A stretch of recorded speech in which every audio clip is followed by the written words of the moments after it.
Matomba, alors après le G5 Sahel, c'est bien sûr la CEDEAO. Il y a donc l'Alliance des États du Sahel qui a été créée. Le docteur Yom le rappelait tout à l'heure, du moins il y a quelques instants. La prochaine étape, c'est forcément justement cette création de la monnaie unique qui va réunir ces trois États. Donc on voit une sorte de logique, une marche comme il a si bien dit. Ces États, en tout cas, on voit une logique dans leur démarche, dans leur prise de décision. Bien évidemment, c'est d'ailleurs ce qui a été à l'entame de mes propos tout à l'heure. Il y a une sorte de cohérence dans ce que les États du Sahel sont en train de faire. Et vous allez vous rendre compte que ils sont en train de réussir parce que en fait, une institution comme la CEDEAO a perdu la face. Et comme le docteur Yam le disait tout à l'heure, la CEDEAO est très loin d'être dans une posture des négociations où elle a un avantage. C'est vrai qu'elle a sorti tout de suite un communiqué. Déjà, le fait de sortir un communiqué aussi rapidement veut dire qu'elle n'a pas envie de voir la CEDEAO, n'est-ce pas, ces trois pays partir. Se détruire. Parce que là, c'est une destruction à partir de l'intérieur, Madame Siké. Vous avez une organisation qui s'appelle la CEDEAO, qui, après le coup d'État au Mali, prend certaines positions, sanctions et autres. Au Burkina Faso, prend plus ou moins la même posture. En Guinée-Conakry, prend la même posture, mais hésite d'aller très loin, disant que c'est eux-mêmes. Oui. La Guinée a accès à la mer, la Guinée a sa propre monnaie, donc il faut être un peu trop regardant avant d'appliquer un type de sanction à la Guinée. Vous voyez que là, ils ont fait du deux poids, deux mesures.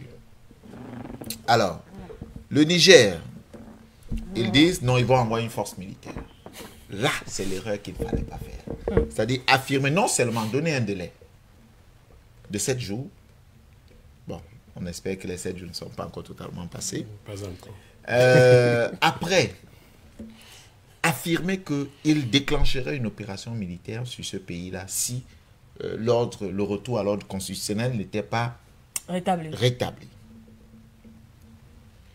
Vous avez donc une succession, je vous parle de tout ça, madame, pour que vous compreniez que la succession d'échecs de la CEDEAO motive et encourage ces États à aller de l'avant.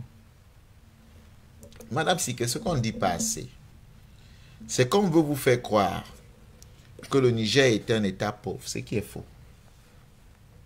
On veut vous faire croire que le Burkina est un État pauvre, ce qui est faux. On veut vous faire croire que le Mali est un État pauvre, ce qui est encore faux. Lorsque vous allez voir les contributions de ces États dans cette organisation, lorsque vous allez voir l'apport de ces États dans cette sous-région-là, vous comprendrez que ces États ne sont pas des États pauvres. Mieux, les dirigeants, en arrivant à cette conclusion, c'est quoi le projet? Ils le disent clairement, le projet, c'est de penser aux populations. Les dirigeants, depuis un moment, ont multiplié un type de partenaires qui n'étaient pas des partenaires privilégiés hier pour ces États. Vous voyez, aujourd'hui, ces dirigeants ont signé des accords avec l'Iran, signer des accords avec... bon, on ne parlerait pas de la Russie parce que la Russie, on dira que non, ils ont trouvé un nouveau parrain. Mais signer des accords avec la Russie dans plusieurs domaines. Plus approfondi d'ailleurs. Signer des accords avec la Turquie, des pays des Émirats arabes, un peu partout. Mais vous comprenez que... Et dans des domaines précis. Vous comprenez qu'aujourd'hui, ces pays sont dans une logique de développement qui certainement sera très bénéfique pour leur population. Oui. Mais Madame Siké, lorsque vous avez fini de signer des accords avec l'Iran, vous croyez que votre monnaie de change sera quoi, le CFA? Avec la Russie, vous croyez que la monnaie de change sera quoi, le CFA? Avec l'Arabie Saoudite, la Turquie, la monnaie de change sera quoi, le CFA? Lorsqu'on sait que, pour le simple fait qu'il y a eu des coups de force, vos avoirs ont été bloqués à la BCEAO. En fait, on a imposé à ces pays une sorte de survie qui a obligé ces pays à développer d'autres moyens pour qu'ils puissent, n'est-ce pas, non seulement nourrir leur population, mais exister en tant que pays. Parce que si on bloque tous vos avoirs, de l'argent que vous avez, qui vous appartient, on dit ce sont des sanctions. Ce qui vous appartient, on vous sanctionne, on bloque. Et Madame Siké, ben, même le corps, à un moment donné, va rejeter ces sanctions parce que le corps sera obligé de vivre et il va développer un mécanisme propre à lui pour survivre. Pour pouvoir survivre. Qui va en vouloir aujourd'hui à ces trois États? Qui doit en vouloir à ces trois États? Ben, on les a montré le chemin. Mais si vous avez décidé de les sanctionner, acceptez donc qu'ils partent puisqu'ils veulent partir. Pourquoi vous voulez les retenir? Pourquoi vous estimez que voilà, vous n'avez pas... Le simple communiqué devait faire office de... Parce que ceux qui parlent, oui, ce sont des porte-paroles. Depuis le début, ce sont eux qui portent la parole de ces États-là. Leur simple communiqué devait faire office de notification de la CEDEAO. D'accord, la CEDEAO estime que ce n'est pas suffisant. Très bien. On sait qu'ils vont quand même les notifier. Ça veut dire que vous avez décidé de nous sanctionner. Maintenant, nous disons que, oh, d'accord, on vous a très bien compris. Nous, on part. Vous dites que non, vous ne partez pas. Parce qu'en réalité, c'est ça. Vous ne partez pas. Donc, vous comprenez que la sortie du CFA n'est plus une actualité pour ces États-là. C'est déjà acté. Ils vont juste matérialiser ça dans les prochains jours. Parce qu'en réalité, vous ne pensez pas que quand ils vont vouloir payer des services à l'Iran, oui, on va leur dire qu'il y a un problème de devise et il y a un problème de compensation au niveau du trésor public français. Vous pensez qu'ils seront et ils vont continuer dans cette logique-là? Non. Donc, c'est la prochaine étape, qui n'est pas la dernière.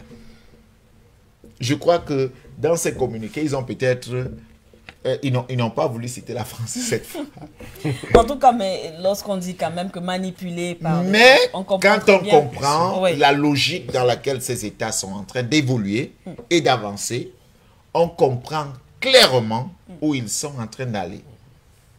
Madame Siké, de plus en plus, les États parlent de souveraineté. Oui. Ça ne doit pas être un jeu pour certains. La souveraineté a certains prix. D'aucuns disent que non, pour être souverain, il faut avoir des moyens. Oui, mais laissez des gens donc développer leurs moyens pour véritablement clamer leur souveraineté et l'avoir. La souveraineté n'est pas quelque chose qui se négocie. Personne ne veut la division. Je parie, Madame Siké, que le Mali, le Burkina, le Niger ne veulent pas de cette division-là. J'ai d'ailleurs eu la chance de discuter avec certains responsables de ce côté-là, qui m'ont clairement dit qu'ils ne sont pas pour la division, surtout qu'ils font partie des pères fondateurs de cette organisation. Oui. Donc vous comprenez que si ces derniers arrivent à ce niveau aujourd'hui, c'est parce que en réalité les intérêts de leur population sont de plus en plus menacés. Oui. Et ils ont pour objectif de protéger leur population. Tout à fait. De servir leur population, d'amener leur population vers des chemins qui les permettront, n'est-ce pas, de vivre et non survivre. Donc, vous allez comprendre que, d'une façon ou d'une autre, Madame Siké, on ne dira pas que le tour est joué. Mais, inévitablement, le problème de monnaie se fera sentir dans les prochains jours. Merci à vous, Président Matomba. On va donc aller du côté du standard. N'oubliez surtout pas de vous abonner et d'activer la cloche de notification pour ne rater aucune de nos prochaines vidéos.